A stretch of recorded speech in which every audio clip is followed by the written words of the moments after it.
오늘은 마가복음에는 나오지 않는 예수께서 받으신 세 가지 시험을 마태복음으로 살펴보겠습니다. 첫 번째 시험은 광야에서 40일을 금식하신 예수님께 네가 하나님의 아들이거든 돌들로 떡덩이가 되게 하라는 시험입니다. 네가 하나님의 아들이라면 배가 고플 텐데 네 주위에 있는 흔한 돌들로 떡을 만들 수 있어야 하지 않겠냐는 거지요.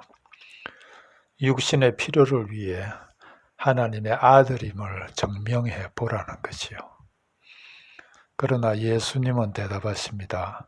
사람이 떡으로만 살 것이 아니요 하나님의 입으로 나오는 모든 말씀으로 살 것이라 하였느니라. 떡이 필요 없다는 게 아니라 먼저 하나님의 말씀으로 살라는 것이요. 이는 예수께서 대답으로 인용하신 말씀에 잘 나타나 있는데요. 신명기 8장 3절입니다. 너를 낮추시며 너로 줄이게 하시며 또 너도 알지 못하며 네 열조도 알지 못하던 만나를 너에게 먹이신 것은 사람이 떡으로만 사는 것이 아니요 여호와의 입에서 나오는 모든 말씀으로 사는 줄을 너로 알게 하려 하심이니라.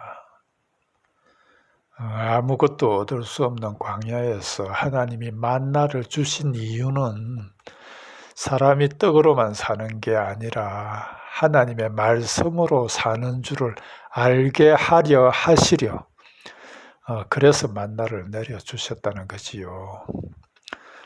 그런데 불행히도 이스라엘은 이를 깨닫지 못했던 거지요. 이는 우리도 마찬가지입니다.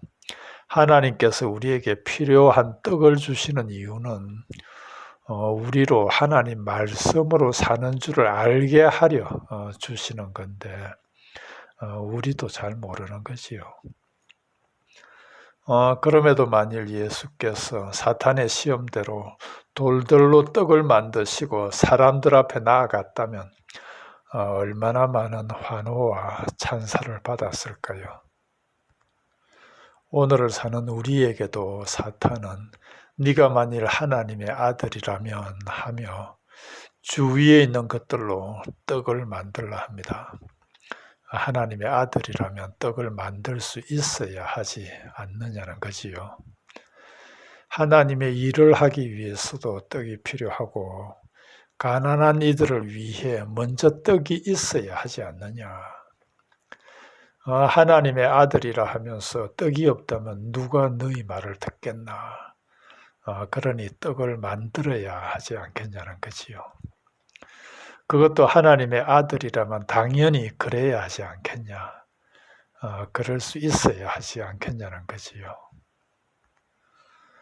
이 시험이 우리에게 어려운 이유가 뭔가 하니 이런 떡을 만드는 일들이 우리에게 시험으로 다가오지 않고 마치 하나님의 아들로서 당연히 해야 할 일인 것처럼 다가오기 때문입니다. 그래서 사람들은 떡을 만드는 건 당연하고 심지어 어떤 이들은 하나님의 말씀을 가지고도 떡을 만듭니다. 어찌 보면 하나님의 아들이 된 이유가 돌로 떡을 만들 수 있는 사람이 되기 위해서라고까지 믿는 거지요. 그들의 기준에 의하면 오늘날 떡이 없는 이들은 무언가 잘못된 하나님의 아들들이고 떡이 많고 떡을 잘 만드는 이들은 하나님의 복을 받은 하나님의 아들들인 것이요. 그러나 그렇지 않습니다. 사람이 떡으로만 살 것이 아니요 하나님의 입으로 나오는 모든 말씀으로 살 것이라 이기 때문입니다. 예수님이 산상수훈에서도 말씀하십니다. 마태복음 6장 33절 너희는 먼저 그의 나라와 그의 의를 구하라. 그리하면 모든 것을 너희에게 더하시리라. 정확하지요. 먼저 하나님의 말씀으로 살면 모든 걸 더하신다고. 말씀으로 산다는 건 삶의 모든 면에서 말씀을 전적으로 신뢰하고 의존하는 건데 그러면 필요한 것을 공급해 주실 거란 말씀입니다. 두 번째 시험은 마귀가 예수님을 거룩한 성으로 데려가 성전 꼭대기에 세우고 거기서 뛰어내려 보라는 것입니다. 만일 네가 하나님의 아들이라면 하나님께서 약속하신 대로 그가 너를 위하여 그의 사자들을 명하시리니 그들이 손으로 너를 받아 발이 돌에 부딪히지 않게 하시지 않겠냐는 거지요. 하나님의 약속을 시험해 보라는 시험입니다. 이에 예수님이 말씀하십니다. 주 너희 하나님을 시험하지 말라. 하나님의 아들이라면 결코 하나님의 약속을 시험해서는 안 되는데 하나님의 약속을 시험하는 건 하나님에 대한 불신앙이며 하나님의 신실하심을 부정하는 즉 하나님을 시험하는 거기 때문인 거지요. 이 말씀 잘 이해되기 바라는데요. 따라서 만일 사탄의 말대로 뛰어내렸다 해도 그래서 하나님께서 당신의 약속대로 그 사자들을 명하셔서 발이 돌에 부딪히지 않게 했다 해도 결국 그 동기는 하나님의 약속에 대한 불신앙이고 시험일 수밖에 없는 것이요. 그럼에도 만일 예수님이 실제로 뛰어내려 천사들이 그를 받아 전혀 다치지 않았다면 거룩한 성 아래에 있던 많은 사람들이 이를 보고 얼마나 큰 환호와 찬사를 보냈을까요? 오늘을 사는 우리도 하나님의 약속을 시험해 이런 보여지라는 시험 속에 삽니다. 하나님의 아들이라면 하나님의 약속으로 사람들의 이목을 집중시켜 보라는 거지요. 이 시험 또한 뿌리치기 어려운 시험인데 왜냐하니 하나님의 아들로서 사람들의 이목을 집중시키는 놀랍게 보여지는 이런 게 마치 하나님의 아들들이 해야 할 일인 줄로 알기 때문인 거지요. 그래서 그러지 못하면 불안해하고 마치 자기만 소외된 것 같은 교회도 예외 아닙니다. 사람들의 이목을 끌기 위한 노력은 끝이 없는 것 같습니다. 화려한 예배당이나 희한한 프로그램들 그리고 유명하다는 사람들을 불러 사람들의 이목을 집중시킵니다. 이에 대해 열거하자면 너무 많은데요.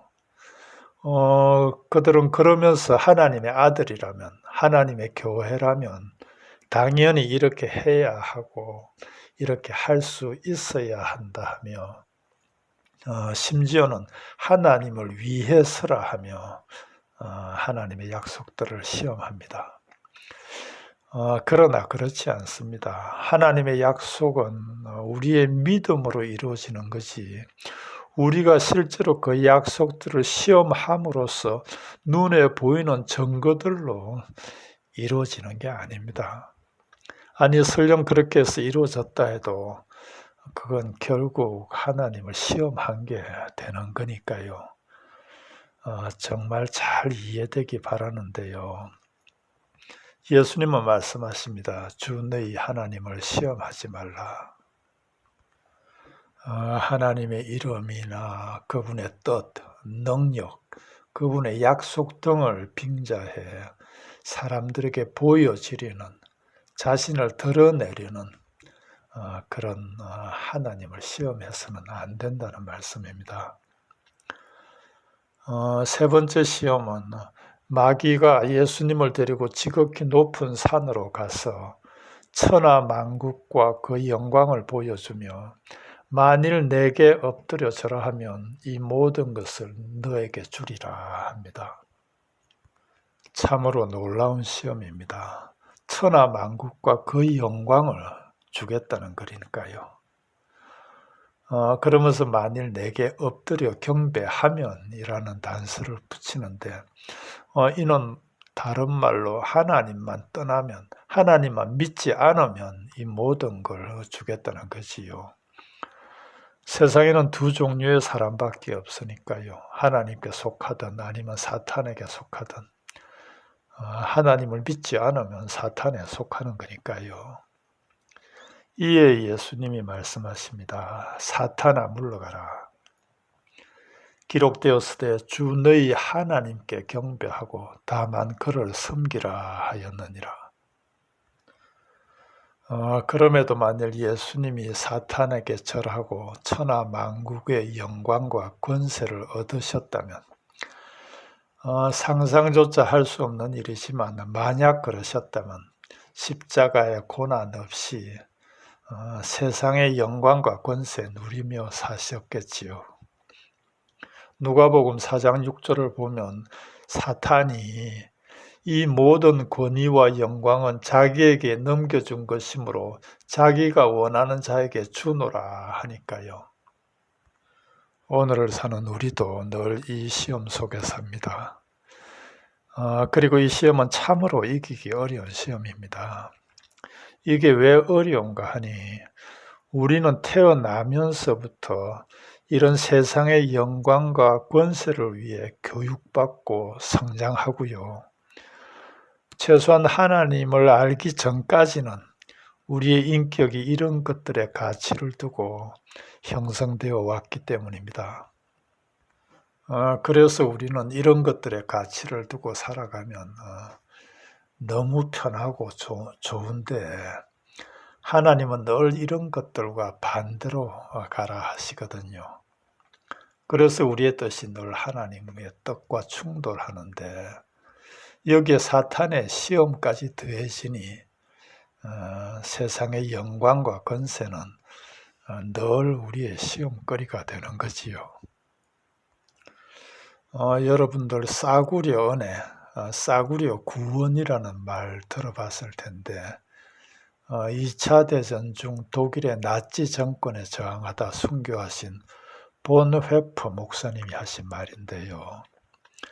그 당시 믿는다는 사람들이 세상의 영광과 권세를 추구하면서 동시에 천국 가는 것도 보장받겠다고 하는 이를 보고 한 말인데 그분은 당시 믿는다는 사람들이 성경 말씀을 인용해 가면서 이렇게 살아가는 걸 보면 구역질이 난다 하며 구원을 마치 예수님이 십자가에서 흘리신 피를 마치 자신의 건강을 위해 등산할 때 흘리는 땀 정도로 생각한다고 질타했는데요. 이는 오늘도 정도의 차이는 있겠지만 그렇게 크게 바뀐 것 같지 않습니다. 오늘날도 적지 않은 믿는다는 이들도 오늘날에 적지 않은 믿는다는 이들도 세상의 영광이나 권세와 타협하면서도 하나님께 순종한다 하니까요. 그런데 예수님은 말씀하십니다. 사단아 물러가라. 기록되었으되 주 너희 하나님께 경배하고 다만 그를 섬기라 하였느니라. 결코 두 주인을 섬길 수 없다는 말씀이지요. 지난 시간에 나눈 대로 우리 중 시험 받지 않아도 될 만큼 거룩한 사람은 하나도 없습니다. 성령을 받고 하나님의 아들로 부르심을 받았다면 누구나 이 세 가지 시험은 있습니다. 그리고 이 시험들의 미묘하면 늘 이렇게 외관상 매력적이고 모험심을 불러일으키며 이익이 되는 것처럼 보인다는 것입니다. 에덴 동산에서 사탄이 하와에게 먹으라 시험한 선악과도 창세기 3장 6절에 기록된 대로 먹음직도 하고 보암직도 하고 지혜롭게 할 만큼 탐스러운 것이었으니까요. 오늘은 여기까지 하고 다음 시간에 마무리하겠습니다.